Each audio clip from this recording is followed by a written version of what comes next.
भिडियोको preview त already हेर्नु नै भयो होला। हजुरले पनि यस्तो टाइपको भिडियो इजी तरिकाले बनाउन सक्नुहुन्छ। सो आजको यस भिडियोमा यही भिडियो बनाउन सिकाउनेछु। सो हजुरले चाहिँ स्टेप बाई स्टेप हेर्नु होला, अलिकति पनि स्किप नगरिकन हेर्नु होला। कृपया हजुरले बुझ्नु हुँदैन। यहाँ फर्स्टमा चाहिँ हामीले क्यापकट डाउनलोड गरेको हुनुपर्छ। सो क्यापकट डाउनलोड गरिसकेपछि यहाँ फर्स्टमा हामीले टिकटकमा पनि जानुपर्ने हुन्छ। यहाँ देख्न सक्नुहुन्छ यहाँ टिकटक रहेको छ। सो गाइज अब टिकटकमा गइसकेपछि अब चाहिँ हामीले यहाँनिर देख्न सक्नुहुन्छ हामी सर्च बारमा जानुपर्ने हुन्छ। सो टिकटक यस्तो टाइपले ओपन गर्नु। ओपन गरिसकेपछि सर्च बारमा जानु होला। माथि राइट कर्नरमा छ सर्च अप्सन, त्यसमा क्लिक गर्नु होला र सर्चमा थाई केलेभी सङ सर्च गर्नुपर्ने छ। THAI थाई केलेभी, यसरी थाई केलेभी सङमा ठ्याक्कै सर्च क्लिक गर्नु होला। क्लिक गरिसकेपछि यहाँ क्यापकट रहेको छ। फर्स्ट भिडियोलाई अहिले यस्तो टाइपको माथि स्क्रल गर्नु होला र माथि जानु होला। माथि गइसकेपछि यहाँ फर्स्ट भिडियोमा क्लिक गर्नु होला। सो क्लिक गरिसकेपछि यहाँ देख्न सक्नुहुन्छ क्यापकट फ्री भिडियो एडिटर यस्तो टाइपको हुनेछ। सो अरू पनि आएछ भने यस्तो टाइपको आउनुपर्ने हुन्छ। सो त्यसमै क्लिक गर्नु होला र क्लिक गरेर फेरि ब्याक आउनु होला। फास्टली क्लिक गर्नु होला, यस्तै आउनेछ। फेरि क्यापकट भिडियो एडिटरमा क्लिक गर्नु होला, फेरि ब्याक गर्नु होला। हजुरले डिलिट एडिट गर्नुभयो भने क्लिक गर्नुभयो भने यस्तो टाइप हजुरले क्यापकटमै जानेछ। यहाँ देख्न सक्नुहुन्छ यसरी क्यापकटमा गएपछि केही नै छैन यहाँनिर। सो गइसकेपछि फेरि टिकटकमै जानु होला। टिकटकमा गइसकेपछि फेरि ब्याक क्लिक गर्नु होला। क्लिक गरिसकेपछि फेरि क्यापकट भिडियो एडिटरमै क्लिक गर्नु होला। फेरि त्यही आउनेछ। फेरि 2-3 चोटि गर्नु होला। गरिसकेपछि हजुर फेरि यस्तो टाइप आउनेछ र हाम्रो भिडियो यस्तो टाइपको हुन्छ। सो युज टेम्प्लेटमा क्लिक गर्नु होला। क्लिक गरिसकेपछि हजुरले भिडियो पनि हाल्नुपर्ने हुन्छ। सो भिडियो पनि हाल्न सक्नुहुन्छ र फोटोसमा जानु होला र हामीले 3वटा फोटो सिलेक्ट गर्नुपर्ने हुन्छ। टोटल 3वटा फोटो सिलेक्ट गर्नु होला। सिलेक्ट गरिसकेपछि मैले सिलेक्ट गरिसकेँ र नेक्स्टमा क्लिक गर्नु होला।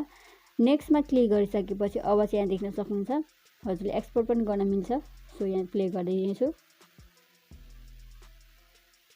सो यहाँ देख्न सक्नुहुन्छ अब हामीले एक्सपोर्टमा क्लिक गर्नुपर्ने हुन्छ। एक्सपोर्टमा क्लिक गर्नु होला। क्लिक गरिसकेपछि यहाँनिर हजुरको क्वालिटी यहाँ 1080मा राख्नु होला र डनमा क्लिक गर्नु होला। छैन भने छ भने त ठिकै छ। सो एक्सपोर्ट विदाउट वाटरमार्कमा क्लिक गर्नु होला। सो वाटरमार्क आउने छैन।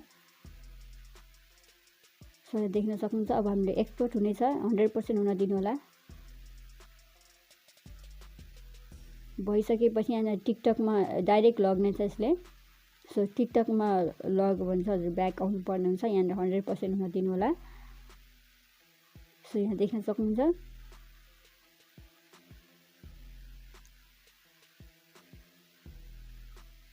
सो 100% हुन दिनु होला। सो भइसकेपछि अब चाहिँ हामी यहाँनिर टिकटकमा लगिन्छ। ब्याकमा क्लिक गर्नु होला। ब्याक आइसकेपछि अब हामीले क्यापकटमा जानुपर्ने हुन्छ। सो त्यो हामीले यहाँ देख्न सक्नुहुन्छ क्यापकटमा क्लिक गर्नु होला। हजुरले डाउनलोड त गर्नु नै भयो होला। सो गरिसकेपछि क्यापकटमा क्लिक गर्नु होला। क्लिक गरिसकेपछि हजुरले यस्तो टाइप देख्न सक्नुहुन्छ। सो यहाँ देख्न सक्नुहुन्छ न्यू प्रोजेक्टमा क्लिक गर्नु होला। क्लिक गरिसकेपछि अघिको भिडियो क्लिप हजुरको कुन फाइलमा रहेको छ त्यो भिडियो क्लिपलाई सिलेक्ट गर्नु होला। सिलेक्ट गरिसकेपछि अघिको एक्सपोर्ट गरेको सो गरिसकेपछि एड गर्नु होला। एड गरिसकेपछि यहाँ देख्न सक्नुहुन्छ हाम्रो यो म्युजिक चाहिँ छैन अहिले। यो म्युजिक चाहिँ हामीले थाई केलेभी सङ रहेछ। सो हामीले चाहिँ अर्कै म्युजिक यहाँनिर राख्नुपर्ने हुन्छ। सो यहाँ यसलाई चाहिँ हामीले म्युट गरिदिनेछौँ। यहाँ म्युट गरिसकेपछि यस्तो टाइप हुनेछ। सो गरिसकेपछि यहाँनिर अब हामीले अर्को म्युजिक यहाँ राख्नुपर्ने हुन्छ। सो स्लाइड गर्दै जानु होला। यहाँनिर वाटरमार्क आउनेछ। सो एन्डिङलाई सेभ गरेर हजुरले डिलिट गरिदिनु होला। सो क्यापकटको वाटरमार्कलाई चाहिँ डिलिट गर्नु होला। सो गरिसकेपछि यहाँनिर एड अडियोमा क्लिक गर्नु होला। हजुरले ब्याकग्राउन्ड म्युजिक सिलेक्ट गर्नको लागि अर्कै। सो एड अडियोमा क्लिक गरिसकेपछि एक्सट्र्याक्टमा क्लिक गर्नु होला र कुन फाइलमा हजुरले भिडियोलाई डाउनलोड गर्नुभएको छ हजुरले चाहिँ लिङ्क डिस्क्रिप्सनमा राखिदिन्छु। त्यहाँ हजुरले त्यो चाहिँ डाउनलोड गर्नु होला। डिस्क्रिप्सनमा भएको भिडियोलाई चाहिँ डाउनलोड गरिसकेपछि सो यहाँ देख्न सक्नुहुन्छ। सो सिलेक्ट गरेर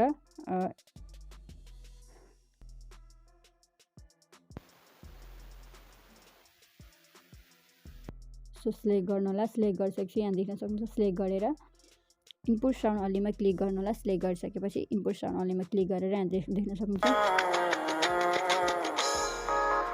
सो गरिसकेपछि अब ग्यालेरीमा सेभ गर्नको लागि माथि एरोको अप्सन छ त्यसमा क्लिक गर्नु होला।